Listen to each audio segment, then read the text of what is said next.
ஹாய்ங்க, இன்றைக்கி வீடியோவில் homemade chicken sausage வீட்டில் இருக்க 4 பொருளை வச்சு ரொம்ப ஹெல்த்தியான இந்த பிரேக்ஃபாஸ்ட்டை எப்படி செய்கிறதுன்னு பார்த்துடலாம். அதுக்கு தேவையான பொருட்கள் போன்லெஸ் சிக்கன் எடுத்துக்கலாங்க, 2 ஸ்பூன் கார்ன்ஃப்ளவர் மாவு எடுத்துக்கலாம், இஞ்சி பூண்டு மிளகாய் எடுத்துக்கலாம், சோயா சாஸ் எடுத்துக்கலாங்க.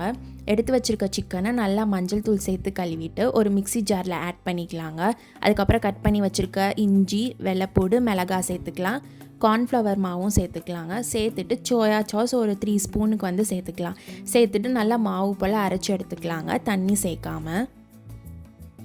சூப்பராக சிக்கனை மிக்சியில் அரைச்சி எடுத்தாச்சுங்க.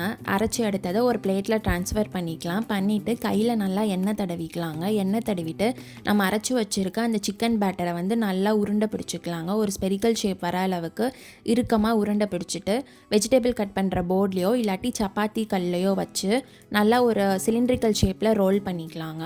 2 சைடுமே ஈக்குவலாக அன்ஈவனாக இல்லாமல் ஒரு மாதிரி பிதுங்காமல் நம்ம நல்லா கையை வச்சு சிலிண்ட்ரிக்கல் ஷேப்பில் ரொட்டேட் பண்ணிக்கலாங்க.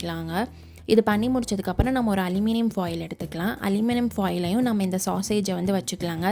வச்சுட்டு நல்லா இறுக்கமாக ரோல் பண்ணணும். சிலிண்ட்ரிக்கல் ஷேப்பில் நல்லா 2 சைடுமே ஈவனாக இறுக்கமாக ரோல் பண்ணிக்கலாங்க.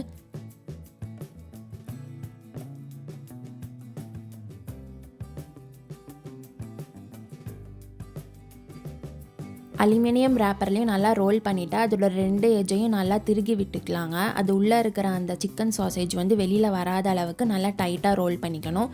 ரோல் பண்ணிவிட்டு இன்னொரு தடவை நல்லா சிலிண்ட்ரிக்கல் ஷேப்பில் ரோல் பண்ணி எடுத்துக்கலாங்க. இதே மாதிரி எல்லா சிக்கன் பேட்டரையும் நீங்கள் ரெடி பண்ணி வச்சுக்கலாம். ஒரு வெசலில் தண்ணி சேர்த்துக்கலாங்க. தண்ணி நல்லா சூடாகவும் நம்ம எடுத்து வச்சுருக்க ரேப் பண்ண அந்த சிக்கன் சாசேஜை ஒன்று ஒன்றா சேர்த்துக்கலாங்க. சேர்த்துட்டு மூடி போட்டுட்டு ஒரு 15 நிமிஷம் நம்ம வேக விட்டு எடுத்துக்கலாங்க. 15 மினிட்ஸ் ஆயிடுச்சுங்க. அலுமினியம் ரேப்பரோட அந்த கலரே மாறி இருக்குது. நம்ம ஒரு பீஸாக எடுத்து ஒரு பிளேட்டில் ட்ரான்ஸ்ஃபர் பண்ணிக்கலாங்க. ட்ரான்ஸ்ஃபர் பண்ணிவிட்டு கொஞ்சம் நேரம் அதை கூல் டவுன் பண்ணிக்கலாம்.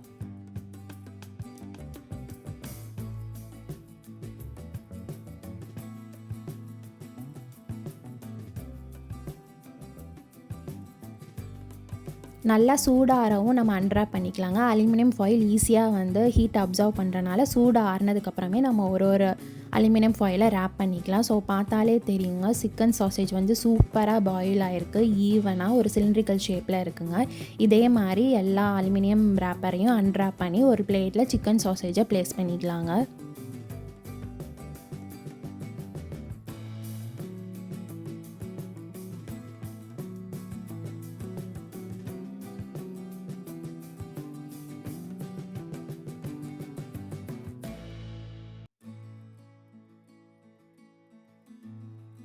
ஒரு சிக்கன் சாசேஜை நான் கட் பண்ணுறேங்க. கட் பண்ணி காமிக்கிறேன் பாருங்கள். அந்த ஒரு பீஸ் ரொம்ப சூப்பராக ஈவனாக நல்லா வெந்திருக்குங்க. செம்ம சூப்பராக குக் ஆகிருக்கு.